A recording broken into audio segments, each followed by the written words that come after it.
Hello student, welcome to my classes. बेटा हमारा chapter चल रहा था what is democracy, why democracy का 9th क्लास का। आई होप मैंने फर्स्ट वीडियो में जितना समझाया आपको चैप्टर के बारे में अच्छी तरह समझ आ गई। अगर आपने फर्स्ट पार्ट नहीं देखा तो मैं आपको ये सजेस्ट करूँगा आप पहले फर्स्ट पार्ट देखिए, उससे बाद ही आपको ये सेकेंड पार्ट की समझ आएगी।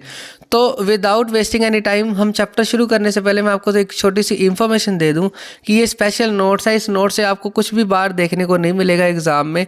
तो आपने क्या करना है, एग्ज़ाम जाने से पहले ये नोट्स की पीडीएफ जिसका लिंक मैं डिस्क्रिप्शन में दे दूंगा, आप मेरे नोट्स विद माई लोगो और विदाउट माई लोगो भी डाउनलोड कर सकते हो।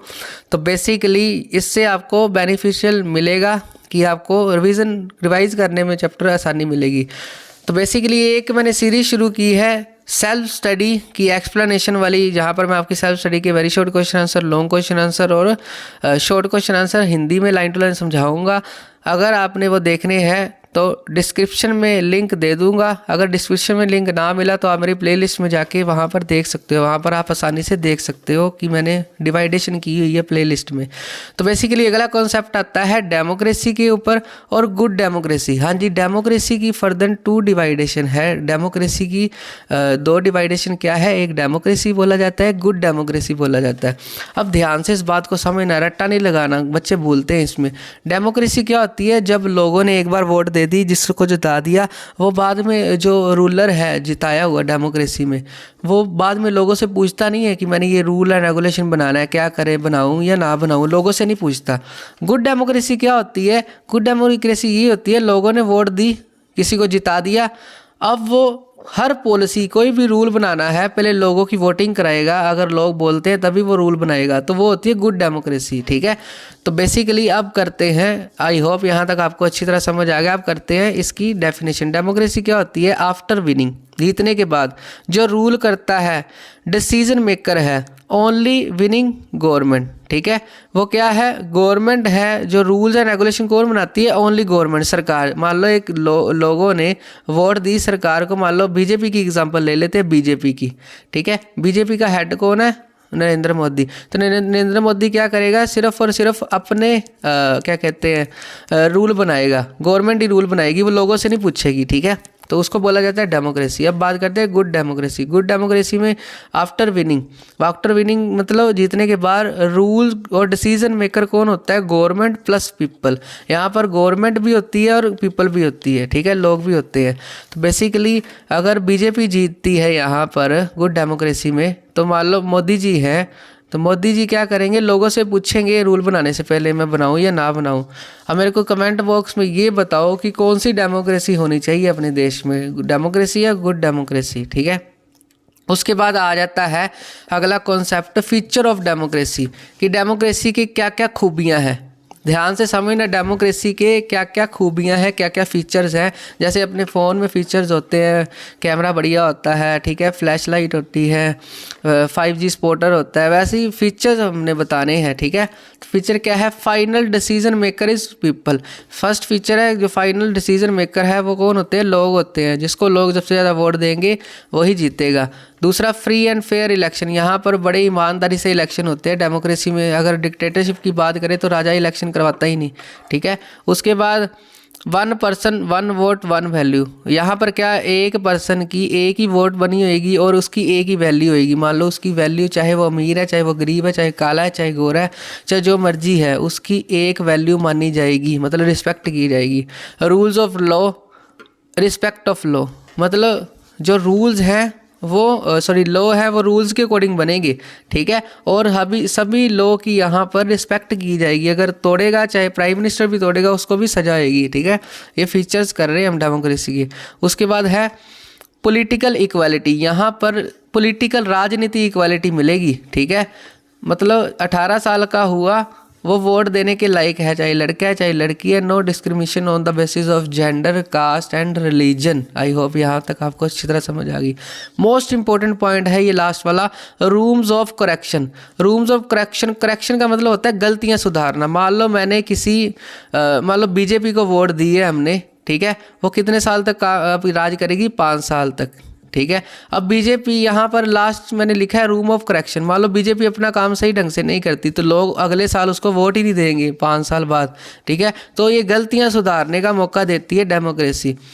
इंडिया में अगर बात करें डेमोक्रेसी इन इंडिया कौन सी है, रिप्रेजेंटेटिव डेमोक्रेसी। अब समझो इस बात को, हमने मान लो इलेक्शन हुए एमएलए के, ठीक है, MLA member of legislative assembly, इसको वोट कौन देता है, पीपल, हम आम लोग देते हैं, ठीक है। हमने वोट दी, एमएलए को जिता दिया, तो एमएलए आगे क्या करेगा, लोकसभा में या राज्यसभा में बैठेगा जाके, ठीक है, वही बैठेगा जीता हुआ, तो रिप्रेजेंट करेगा हमारी बात। इसलिए हमारे इंडिया में डेमोक्रेसी क्या बोली जाती है, रिप्रेजेंटेटिव डेमोक्रेसी। लोगों, मान लो हम मेरे गली बननी है, ठीक है, तो मैं गली ख़राब है तो किसके पास जाऊंगा, एमएलए के पास, भाई मेरी गली बनवा दो। वो एमएलए अपनी बात, हमारी बात आगे लोकसभा में लेके जाएगा ताकि वो पैसे प्रूव करा सके, ठीक है।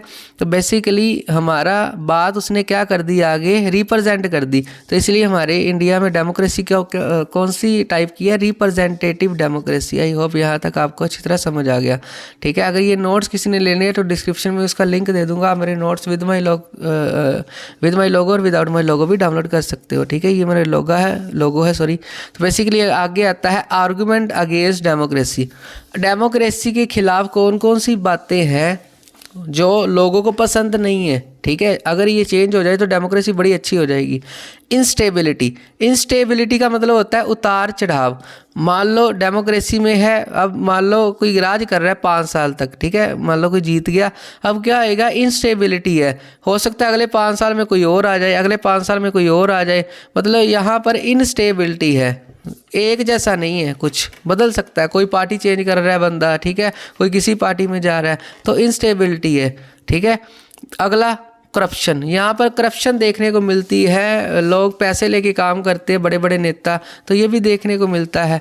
तीसरी बात है इलिटरेट वोटर। इंडिया में डेमोक्रेसी इसीलिए आर्गूमेंट दिया जाता है, वहाँ पर जो वोटर्स हैं वो बेचारे इलिटरेट हैं, पढ़े लिखे नहीं हैं, तो उनको वोट खरीदने की कोशिश करते हैं, ठीक है। जैसे शराब की बोतलें दे देते हैं गरीबों को, जो गाँव के लोग होते हैं बेसिकली भोले भाले होते हैं, तो उसको फंसाने की कोशिश करते हैं।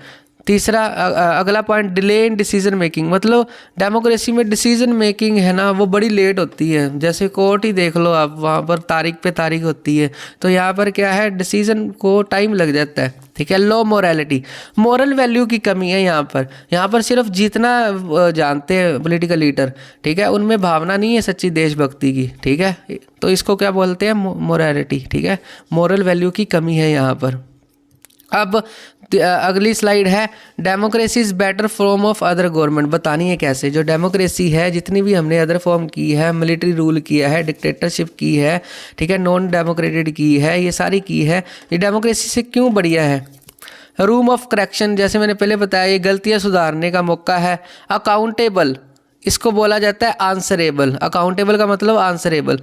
अब पता है क्या है, इसको समझो, पहले क्या होते थे, राजे महाराजे से कोई भी क्वेश्चन पूछता था उसका वो आंसर नहीं देते थे, उसको मरवा देते थे। पर आजकल क्या है, अकाउंटेबल है, आंसरेबल है। अगर गवर्नमेंट से कुछ भी पूछते हो तो वो उसको जवाब देना ही पड़ेगा, ठीक है। रिस्पेक्ट ऑफ डिग्निटी, यहाँ पर डिग्निटी का मतलब ये है कि हर एक लाइफ की वैल्यू है, चाहे वो अमीर है चाहे वो गरीब है, सभी को बराबरी दी गई है। अगला है पॉलिटिकल इक्वालिटी। पॉलिटिकल इक्वालिटी पहले ही बता दिया कि पॉलिटिकल से रिलेटेड इक्वालिटी है। अगर आपकी एज होती है 18 साल तो आप वोट देने के लायक हो, आप चाहे जो मर्जी हो, ठीक है, मेल हो फीमेल हो।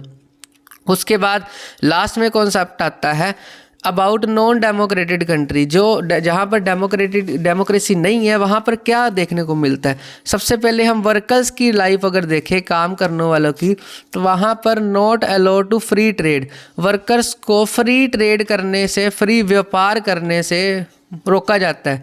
राजे की परमिशन लोगे तभी व्यापार करोगे, तो ये वर्कर्स की लाइफ बता दी। अब पीपल के बारे में बात करें, लोगों के not allowed to criticise their king. Criticise का मतलब होता है बुरा बोलना। क्या होता है, बुरा बोलना। तो अपने राज्य के खिलाफ कोई भी बुरा नहीं बोल सकता लोग नॉन डेमोक्रेसी में, ठीक है। अगर बोलेगा तो उसको मरवा दिया जाएगा। आजकल तो सोशल मीडिया के ऊपर जितना मर्जी बुरा बोल दो अगर किसी ने गलत काम किया है तो। हाँ जी, नॉन डेमोक्रेसी में पावर की बात करें तो all power in the hand of king, राजे के पास ही होंगी, ठीक है। दूसरा पीपल की बात फिर आ जाए, people put to death without any trial. हाँ जी, ट्रायल का मतलब होता है विदाउट एनी सबूत के। अगर राजे को सिर्फ शक है लोगों के ऊपर तो उसको क्या कर सकता है, जेल में डाल सकता है, मरवा सकता है, उसको कोई नहीं रोक सकता, ठीक है। सिचुएशन की बात करें तो नॉन डेमोक्रेसी में वेरी बैड फॉर पीपल, बड़ी ज़्यादा बुरी साबित हो सकती है लोगों के लिए, क्योंकि उनको कोई मौका ही नहीं मिलेगा। ठीक है, नॉन डेमोक्रेटिक कंट्री में क्या होता है, नो टॉलरेट ऑपोजिशन। हाँ जी, इसको समझो। मान लो कोई राजा है, ठीक है, अब उससे लड़ने कोई आ गया, लोग आम पीपल, ठीक है, अब वो उसके ऑपोजिट हो रहा है ना, तो नॉन डेमोक्रेसी में नो टॉलरेंस का मतलब होता है सहन नहीं किया जाता ओपोजिशन, ओपोजिशन को सहन नहीं किया जा सकता, या तो राजा इसको मरवा देगा या जेल में करवा देगा। तो ये बड़ी बुरी बात होती है नॉन डेमोक्रेटिक कंट्री में। बेसिकली आजकल सभी देशों में डेमोक्रेसी देखने को मिलती है। ठीक है, आई होप ये चैप्टर की एक्सप्लेनेशन आपको अच्छी लगी। अगर अच्छी लगी तो please like, share and comment and also subscribe my channel. मिलते हैं किसी और चैप्टर में। Bye, take care, have a nice day.